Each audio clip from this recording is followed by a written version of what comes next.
Hello guys, I am निकी और आप देख रहे हैं अपने YouTube channel IQ students point. So guys, हमारी सेकेंड यूनिट है gender in the French revolution. फ्रांसीसी क्रांति में लिंग में हम सबसे इम्पॉर्टेंट चीज़ें पढ़ेंगे और वो इम्पॉर्टेंट चीज़ों पर हो सकता है क्वेश्चन थोड़ा सा घुमावा आ जाए, लेकिन लिखना आपको वही है जो मैं आपको पढ़ाऊँगी।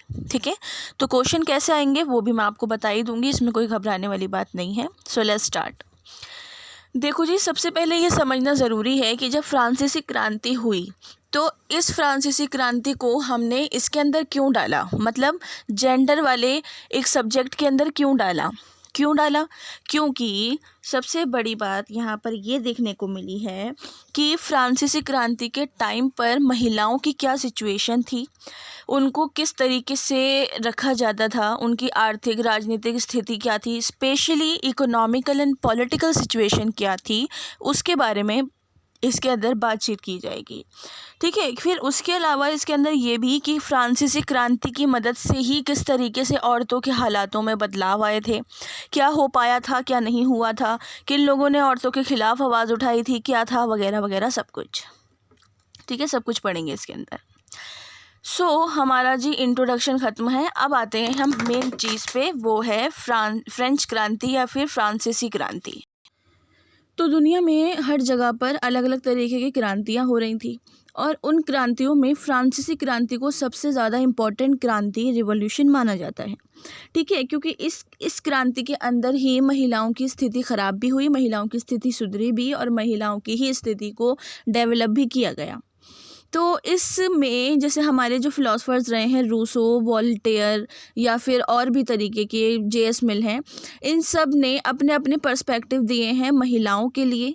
ठीक है, जैसे इनकी सेपरेट बुक्स भी हैं, जेंडर वाली, विमेन वाली या और भी तरीके की, जिसके अंदर इन्होंने बातचीत करी है कि महिलाओं को अधिकार देने चाहिए, महिलाओं को क्यों ऐसा रखा जाता है कि उनको हर चीज़ से दूर रखा जाए, ऐसा नहीं होना चाहिए।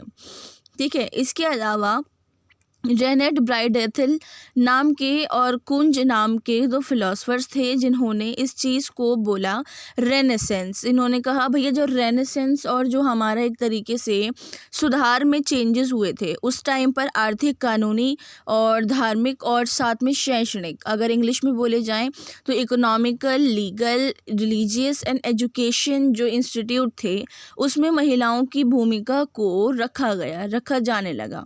ठीक है, तो मेन जो माना जाता है वो माना जाता है रेनेसेंस को, कि रेनेसेंस की मदद से ही महिलाओं को परिवर्तन, महिलाओं की स्थिति में परिवर्तन मिल पाया और वो चीज़ आगे उभर पाई, बढ़ पाई। ठीक है, अब आते हैं, हमारा नेक्स्ट टॉपिक है फ्रांसीसी क्रांति में सेलो की भूमिका।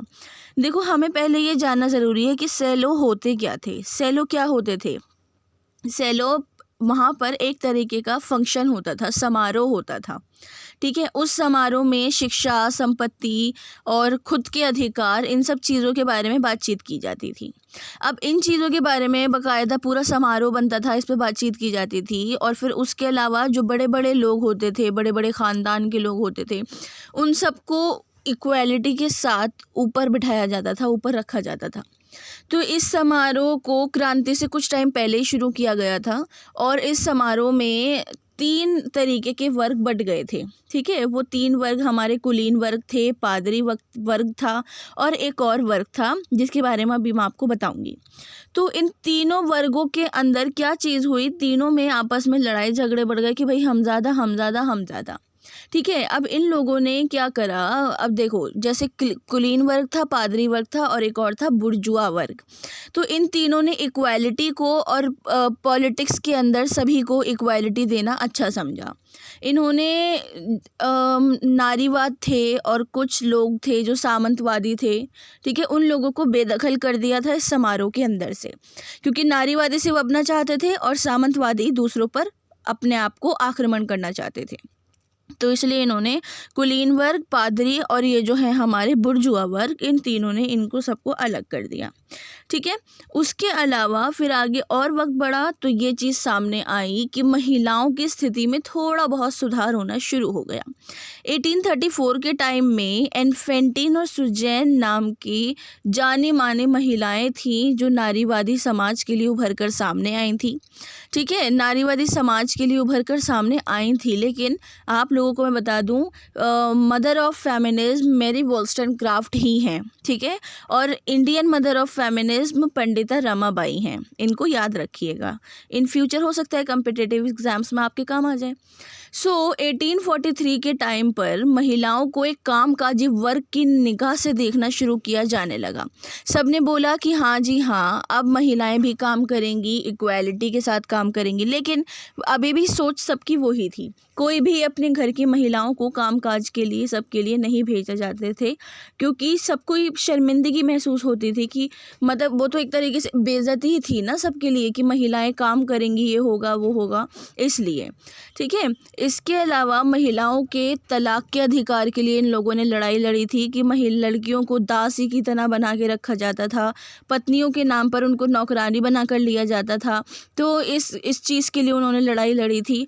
और 1789 में फ्रांसीसी क्रांति में पुरुषों के अधिकारों का दावा रखा और उन्होंने बोला कि महिलाएं भी पुरुषों की तरह अपनी ही चीज़ों के खुद स्वामी होंगी, मतलब जिम्मेदार होंगी। तो इसमें आप लोगों को बोलने की कोई भी ज़रूरत नहीं है। इसके अलावा सुजैन वाइल्किन, जो मैंने अभी आपको बताया ऊपर, सुजैन खैर हिंदी में लिखते हैं, वैसे सुजैन है। तो ये एक फ्रांसीसी पत्रकार, लेखिका और महिला अधिकार के कार्यों के लिए जानी मानी एक विमेन थी। ठीक है, इनका 21 साल की उम्र में उनकी मुलाकात यूजीन वाइल्किन के नाम से एक व्यक्ति से हुई थी और उससे उन्होंने शादी कर ली थी। और उसके बाद इन्होंने, इसके अंदर मैंने ये सब कुछ लिख रखा है, बहुत शॉर्ट में आपको बता रही हूँ कि उन्होंने फ्रांसीसी समाज सुधार आंदोलनों में भाग लिया था। 1832 में शादी के 10 साल बाद सुजैन ने अपने पति को तलाक की इजाज़त दे दी थी। कि मतलब ये था कि वो चीज़, अब भाई ऑब्वियसली बात है कि अब जब एक महिला खुद दूसरों के लिए, हक के लिए लड़ रही है, तो अगर उसके साथ कुछ होगा तो ऑब्वियसली बात है वो भी ऐसा कुछ करेगी, वो अपने हक के लिए लड़ेगी, वो सहती नहीं रहेगी। ठीक है, सुजैन के बाद, तलाक के बाद सुजैन लेख लिखने और कामकाजी वर्ग की महिलाओं द्वारा स्थापित और इसी वर्ग पर केंद्रित फ्रांस की पहली नारीवादी अखबार ला ट्रिब्यून डेम फेम्स के लिए एक संपादक के रूप में काम करने लगी थी। ठीक है, ये एक चीज़ याद रखना, जितने भी आप लोग ये पढ़ोगे ना, ये सारी चीज़ें, जैसे विमेंस का कुछ पढ़ रहे हो या कोई पुराना फ़िलासफ़र पढ़ रहे हो, तो इन फ़िलासफ़र्स में सबसे इम्पॉर्टेंट बात देखने को आपको ये मिलेगी कि सब बहुत बहुत बुरे हालातों से गुजर कर आगे बढ़े थे।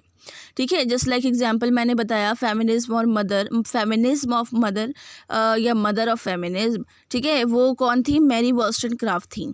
और उनकी ज़िंदगी को कभी आप पढ़ना, आपकी आंखों से आंसू निकल आएंगे। वो उनकी ज़िंदगी इतनी ख़तरनाक दर्दों में और हर चीज़ों में बीती थी।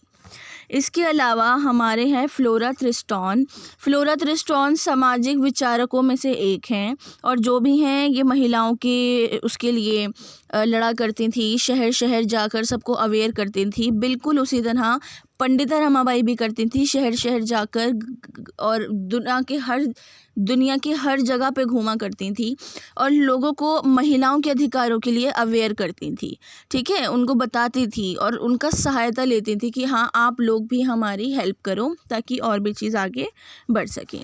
अब टाइम आगे बढ़ा, 1789 से 1870 तक का फ्रांस का टाइम आ गया। तो 1789 में अशांति और क्रांति बढ़ गई, बहुत ज़्यादा बढ़ गई।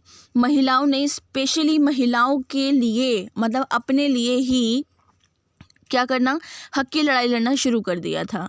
जो न्यूज़पेपर अभी हमने पीछे पढ़ा था उसमें बहुत सारे महिलाओं ने कामकाज किया, जैसे फ्रांसीसी क्रांति में भी काम किया। मैरी वॉलस्टनक्राफ्ट हैं, सेड साइमन हैं, चार्ल्स फोरियर हैं, और भी बहुत सारे समाजवादी विचारक थे। तो इन महिलाओं का सिर्फ ये मानना था कि महिलाओं का मुद्दा लोगों का मुद्दा है, सिर्फ महिलाओं का नहीं है। क्यों? क्योंकि ये इसलिए लड़ाई लड़ती थी, कहती थी कि अगर कोई पुरुषों को कुछ होता है तो फिर सभी लोग आके खड़े हो जाते हैं। लेकिन अगर महिलाओं की बात आती है तो सब पीछे क्यों हो जाते हैं? इसलिए इन लोगों का मुद्दा सिर्फ ये था कि महिलाओं का मुद्दा लोगों का मुद्दा है, ना कि खाली महिलाओं का मुद्दा है। ठीक है, तो ला फेम लिबर के जो मुख्य लेखक थी सुजान वाइकिल, वो समाजवादी पर्सपेक्टिव रखती थी। ठीक है, और सुजान जो थी वो समाजवादी पर्सपेक्टिव में महिलाओं को प्यार से और हर तरीके से समझाने के लिए फोकस करती थी। वो अपने पत्र पत्रिकाओं में लिखती थी कि महिलाएं सिर्फ प्यार की और इज्जत की भूखी होती हैं। अगर आप उनको इज्जत दोगे, उनसे प्यार करोगे, उनसे तमीज़ से बात करोगे, तो वो आपको बहुत खुशी देगी, वो आपको खुशी खुशी रखेगी, ना कि जैसे क्रांतियाँ और अशांति हो रही है उन चीज़ों पर नौबत आएगी। ठीक है, तो ये वाली चीज़ बोली गई। फिर वाइकिलिन ने अपना जो ज़िंदगी थी वो वैसे ही बिताई, मतलब शादी के बाद भी एक दासी की तरह उन्होंने अपनी ज़िंदगी बिताई थी। जैसे मैंने आपको बताया कि उन्होंने अपने हस्बैंड से तलाक ले ली थी बाद में, तो उसी चीज़ को लेकर इन्होंने तलाक ली थी, क्योंकि उनका हस्बैंड भी इस चीज़ के खिलाफ था। उनकी भी वही पर्सपेक्टिव था जो बाकी लोगों का था। ठीक है, तो फिर 1830 का टाइम आया और 1830 में क्रांति में चार्ल्स 10 को पेरिस की सड़कों पर हो रहे विद्रोह ने सत्ता से बाहर कर दिया था और 1830 की जुलाई को की क्रांति के नाम से इसको जाना जाने लगा। तो चार्ल्स को भागने के लिए मजबूर किया गया था और साथ में लुई फिलिप और डी ऑर्लियंस नाम के जो लोग थे उन्होंने सत्ता हासिल कर ली थी। फिर उसके बाद और टाइम आगे बढ़ा, 1840 का टाइम आ गया जी। और 1840 में जुलाई राजशाही ने बहुत मतलब मीडियम टाइप के जो वर्ग होते थे उनको पॉलिटिक्स की सत्ता थमा दी थी। फिर 1848 में क्रांति ने एक बहुत बड़ा मोड़ ले लिया। 48 में क्या हुआ, कुछ परिणाम, कुछ रिजल्ट ऐसे दिखे जो पूरे यूरोप पर बहुत ज़्यादा इफेक्ट करते थे। इस पूरी क्रांति में ऑस्ट्रिया हंगरी, जर्मनी और जर्मन परिसंघ था और प्रशिया था, और भी बहुत सारी जगहें थी जहाँ पर डेमोक्रेटिक एक तरीके से विद्रोह होने लगे थे, लड़ाइयाँ, कि भाई डेमोक्रेसी लाओ, हर जगह है तो हमारे पास भी लाओ। ठीक है, इसी बीच में रंग भेद भी थोड़ा बहुत हुआ, उसके वो थोड़ा बहुत, खैर वो तो आपका अलग चैप्टर है, उसमें आप पढ़ लोगे। तो जी इसमें दंगे भड़क गए, बहुत लड़ाई झड़गे, वाह, झगड़े को कह रही हूँ, झड़गे। तो लड़ाई झगड़े और उसके साथ बहुत तरीके की ऐसी चीज़ें जिससे सिचुएशन को संभालना बहुत मुश्किल हो गया था। ठीक है, फिर 1845 के बाद बहुत सारे वर्ग सामने आए, तकरीबन 1500 के आसपास के वर्ग थे जो सामने आए, और उसमें क्या हुआ कि दिसंबर 1848 में नेपोलियन बोनापार्ट के भतीजे चार्ल्स लुई नेपोलियन बोनापार्ट ने डेमोक्रेटिक नाम से अपने आप को राष्ट्रपति बना लिया। लेकिन जी वो ठहरे मतलबी इंसान, उन्होंने जीते तो वोट डेमोक्रेसी के नाम पे, लेकिन उन्होंने तानाशाही कर दिया। और वो चीज़ 1852 से 1870 तक के टाइम पर बिस्मार्क से सही नहीं गई, और बिस्मार्क ने अपने हाथ में जर्मनी को मतलब प्रशिया को लेना अच्छा समझा। उन्होंने कहा कि भाई अब मुझे लेना चाहिए। ठीक है, अब ये थी 1870 की बात। अब 1870 के बाद क्या हुआ था फ्रांस में, देखो, जब चार्ल्स बोनापार्ट मर गया था तो बिस्मार्क ने सत्ता संभाल ली। अब बिस्मार्क थे ठहरे ईमानदार इंसान, वो चाहते थे कि डेमोक्रेसी हो, लोगों पर जो है आक्रमण ना हो, सब लोग अपना बराबर से रह सकें और सबको इक्वालिटी मिले। ठीक है, तो फिर जी ये हुआ कि बिस्मार्क ने एक तरफ अपना वो बना लिया था, दूसरी तरफ अराजकताओं ने बना लिया था, नेपोलियन थर्ड वाले, और तीसरी तरफ समाजवादी थे। ठीक है, तो ये जो सब था ये 28 मार्च से लेकर 28 मई 1871 तक चला था। अब जी हुआ ये कि लावोस्क डैम फोम जर्नल ने भी इस पूरे मैटर में महिलाओं के मुद्दों को छेड़ दिया। इन्होंने कहा कि भाई जब सब कुछ हो रहा है तो हम क्यों पीछे रहेंगे, हम भी आगे बढ़ेंगे। तो इन्होंने सिचुएशन देखी नहीं और अपने आप को कुदा दिया। उन्होंने कहा कि भाई महिलाओं की सिचुएशन को भी देखो, ये कोई बात नहीं होती आप अपनी सत्ता लड़ते रहोगे और बाकी जनता पागल है क्या? नो, ऐसा नहीं होगा। तो फिर बिस्मार्क ने पूरे फ्रांस को यूरोप के अंडर में एक डेमोक्रेटिक कंट्री घोषित कर दिया था। और फिर क्या हुआ, लगातार ये सब चलने पर ईमानदार इंसान तो ये नहीं कि आज से ही हमेशा से फंसता है, मरता है, और बिस्मार्क को मार दिया गया। ठीक है, फिर 1848 के टाइम पर ही महिलाओं, अब हुआ ये कि बिस्मार्क के मरने के बाद भी बहुत फ़ायदा हुआ, महिलाओं को अधिकार मिल गए, महिलाओं ने कामकाज करना शुरू करा। महिलाओं ने, जैसे आपको याद होगा कि यूरोप में आर्थिक मंदी जब आई थी या फिर सब कुछ ऐसी प्रॉब्लम्स क्रिएट हुई थी, तो उसके अंदर देखा गया था कि महिलाओं ने काम करना शुरू कर दिया था।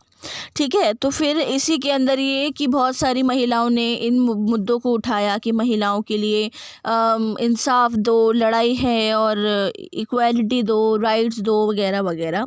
तो इसी के अंदर हमारी बहुत सारी चीज़ों को सामने रखा गया। ठीक है। अब आते हैं आर्ग्यूमेंट्स, सॉरी स्टूडेंट, वो आर्ग्यूमेंट्स वाला टॉपिक आपका नहीं था। ये जो है यहाँ पर आपका ख़त्म हो चुका है। यहाँ पे आपका सब कुछ फिनिश हो गया है, आपका पूरा चैप्टर फिनिश हो गया है। इसके अलावा आप लोग 2 नेम मेंशन कर रही हूँ, आपको बता रही हूँ, आप वो लिख लो। आंद्रे लियो 1832 से 1900, पाउल मिंक 1839 से 1901, और एक और है डेसिरी गे 1810 से 1891 तक के, जीन डरोइन 1805 से 1894 तक। तो ये सारे हमारे 1870 के बाद के और पहले के मिलाकर कुछ फिलोसफर्स थे, कुछ लोग थे। इनके बारे में नहीं, इनके नाम को आप मेंशन करोगे अपने पेपर में तो बहुत अच्छी बात होगी। ठीक है। सो आपकी सेकेंड यूनिट कंप्लीट हो चुकी है। नेक्स्ट यूनिट हम बहुत जल्दी कंटिन्यू करेंगे, और अगर इस यूनिट के रिगार्डिंग आपको कोई डाउट हो या क्वेश्चन हो तो आप मुझसे कमेंट बॉक्स से टेलीग्राम चैनल पे पूछ सकते हैं। So thanks for the watching and best of luck all.